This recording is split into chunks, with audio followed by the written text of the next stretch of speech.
आने के लिए वो मैया प्रेम का डंडा दिखा करके पकड़ना चाहती हैं। अब मैया क्या करके बैठ जाती हैं।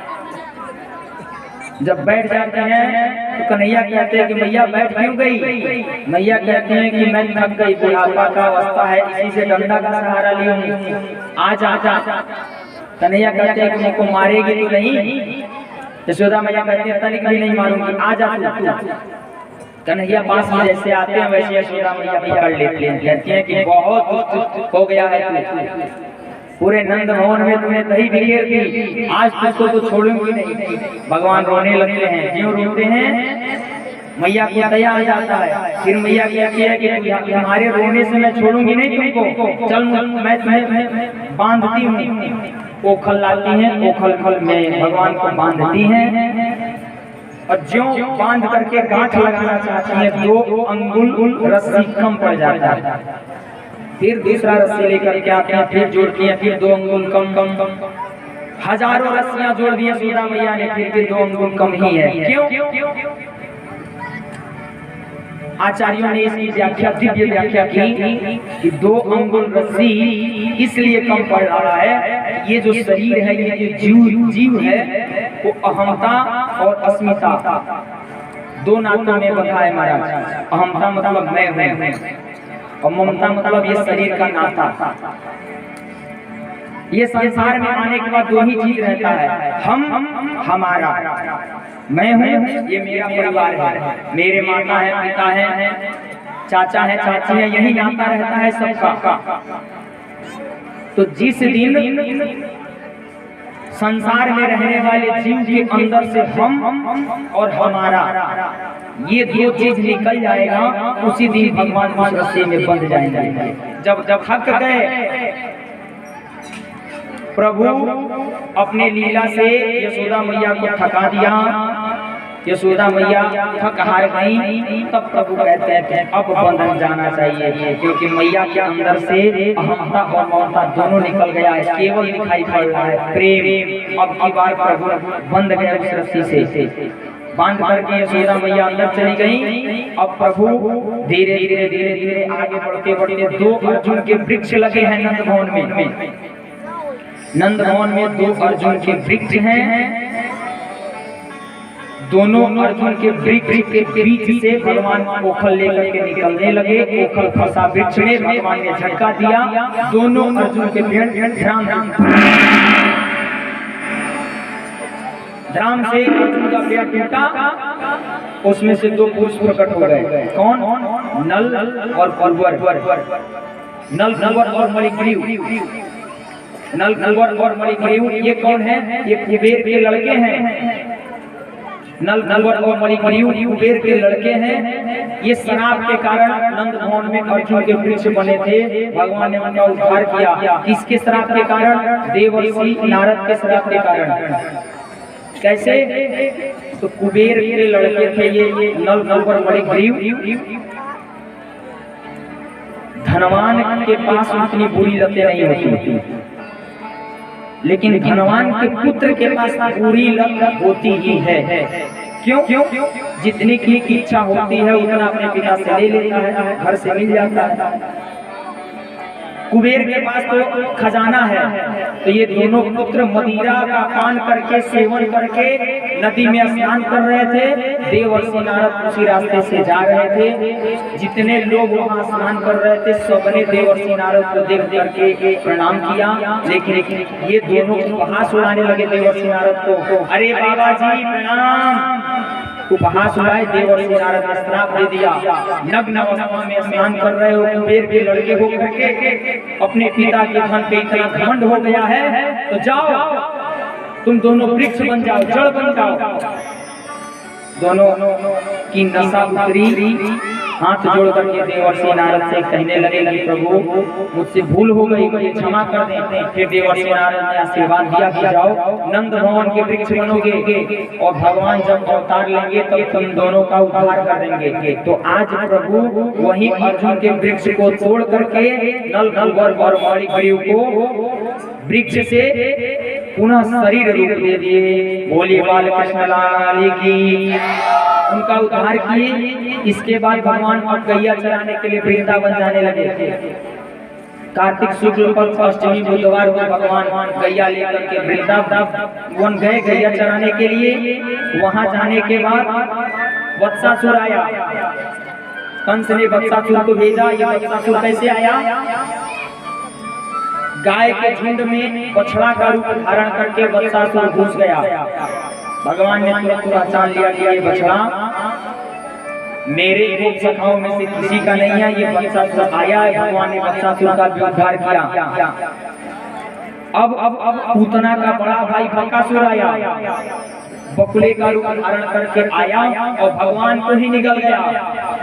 भगवान को जब निकला, भगवान जब उसके पेट में गए, जाने के बाद अपना शरीर इतना गर्म कर लिया, उस जलन से वत्सासुर का भी उद्धार हो गया। बोलिए बकासुर उद्धरण भगवान की। भगवान ने बकासुर का भी उद्धार किया। अब अघासुर जब आया तो भगवान के गोप सखा जितने थे सब गैया को छोड़ देते और आपस में क्रीड़ा करते, खेलते, खाते पीते, घूमते, गैया चलती रहती। अब सबने कहा कि चल वो देख नया पहाड़ दिखाई पड़ रहा है, चल उस गुफा में चलते हैं। ये गुफा तो कभी ब्रिज में देखने को नहीं मिली, आखिर ये आया कैसे? भगवान कहते हैं चल चल चल। तो वो अघासुर अजगर का स्वरूप बना करके मुख खोल करके बैठ गया गुफा के अंदर। गुफा के ऊपरी हिस्से पे अपना ऊपर वाला मुख, नीचे वाले हिस्से पे अपना नीचे वाला मुख खोल करके बैठ गया। सारे गोपाल सखा अघासुर के मुख में प्रविष्ट हो गए, प्रवेश कर गए। जब प्रवेश कर गए, भगवान को समझ गए कि अघासुर अजगर का रूप धारण करके बैठा है, लेकिन गोप सखा अंदर चला गया था। क्या करते भगवान भी गए अंदर। जब जैसे सारे गोप सखा अघासुर के मुख में चले गए, वैसे अघासुर ने मुख बंद कर लिया।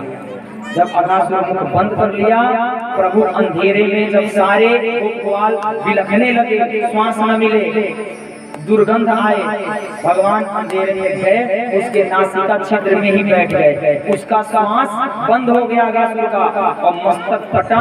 उस मस्तक जिधर से फटा वहीं से भगवान सारे गोप सखा को लेकर अघासुर का भी भगवान ने उद्धार कर दिया।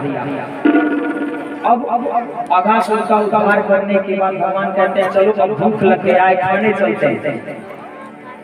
खाने के लिए जाते हैं तो कहते हैं कि आज हम सब एक में बैठ के खाएंगे। बीच में भगवान बैठ जाते हैं, चारों तरफ से गोप सखा बैठ जाता है। गोप सखा बैठ करके और एक दूसरे को खिलाने लगते हैं। कन्हैया किसी के यहाँ से आम का अचार, किसी के यहाँ से मिर्चा का अचार, किसी के यहाँ से नींबू का अचार, सब अपने उंगली में फंसा लेते हैं। फंसा करके सबके थाली से थोड़ा थोड़ा सामग्री लेकर के हाथ में रख करके खाते हैं और सारी गोप सखा को खिलाते हैं। ऐसे दृश्य को ब्रह्मा जी ने देखा। जब ब्रह्मा जी देखे तो मोह हो गया, ये क्या हो रहा है?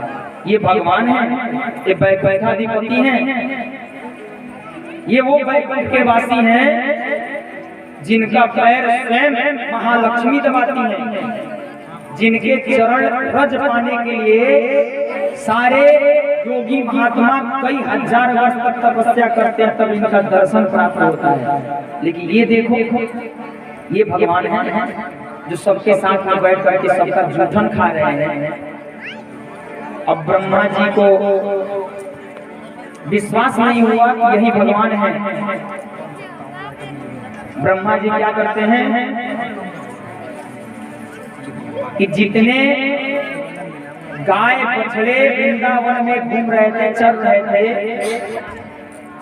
सब इधर खाना खा रहे थे, भगवान लीला कर रहे थे और उधर ब्रह्मा जी सारे गोप वालों को लेकर के चले गए ब्रह्मलोक में लेकर के गए। गैया ये देखने को नहीं मिली। भगवान कन्हैया कहते तुम सब बैठो, मैं देख करके आता हूँ।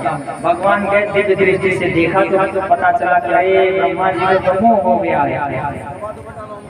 तब क्या करें, प्रभु ने अपने माया के प्रभाव से जितने गाय बछड़ा ब्रह्मा जी लेकर के ब्रह्मलोक गए थे, उतना गाय बछड़ा अपने माया के प्रभाव से ब्रिज में पैदा कर दिया। प्रतिदिन वो गाय बछड़ा घर जाते आते जाते आते ऐसे ही लीला चलता रहा। 1 साल बीत गया। 1 साल बाद ब्रह्मा जी ने सोचा कि चलें देखें कि आखिर वो गोप-ग्वाल है कैसे। ब्रह्मा जी ब्रह्मलोक जा करके देखे तो वहाँ गोप-ग्वाल हैं, और जब ब्रिज में आकर के देखे तो जैसे गोप-ग्वाल ब्रह्मलोक में वैसे गोप-ग्वाल यहाँ भी। अब ब्रह्मा जी तो बड़े आश्चर्य में पड़े कि आखिर ऐसे कैसे हो सकता है। तब भगवान की लीला को समझ गए ब्रह्मा जी, और ब्रह्मा जी ने गोप-ग्वालों को छोड़ा। भगवान अपने माया के प्रभाव से बनाए गए गोप-ग्वालों को अपने अपने जगह पे भेज दिए, अभियान पे भेज दिए, और ब्रह्मलोक से ब्रह्मा जी गोप-ग्वाल को ला करके ब्रिज में छोड़ करके भगवान की दिव्य स्तुति करते हैं। 40 श्लोकों में ब्रह्मा जी ने भगवान की स्तुति की, फिर भी भगवान ब्रह्मा जी को क्षमा नहीं किए। तब अब की बार ब्रह्मा जी भगवान की स्तुति नहीं कर रहे हैं। किसका स्तुति कर रहे हैं महाराज? अब की बार ब्रह्मा जी ने ग्वाल वालों की स्तुति की कि प्रभु आपका जूठन कोई नहीं पा सकता, लेकिन धन्य भाग्य को एक गोप सखाओं को, गोप वालों की ऐसी कौन सी पुण्य का फल आप दे रहे हैं कि आपके साथ में आपका जूठन, आप आपका जूठन पा रहे हैं।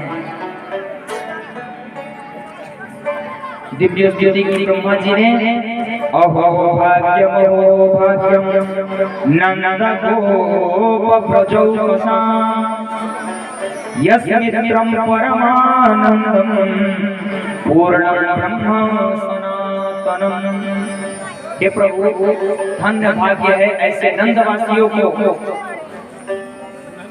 नंद मोहन में रहने वाले गोप सखाओं का, जो आपके साथ में बैठ करके भोजन पा रहे हैं, आपके साथ में बैठ करके क्रीड़ा कर रहे हैं, आप आपका जूठन पा रहे हैं।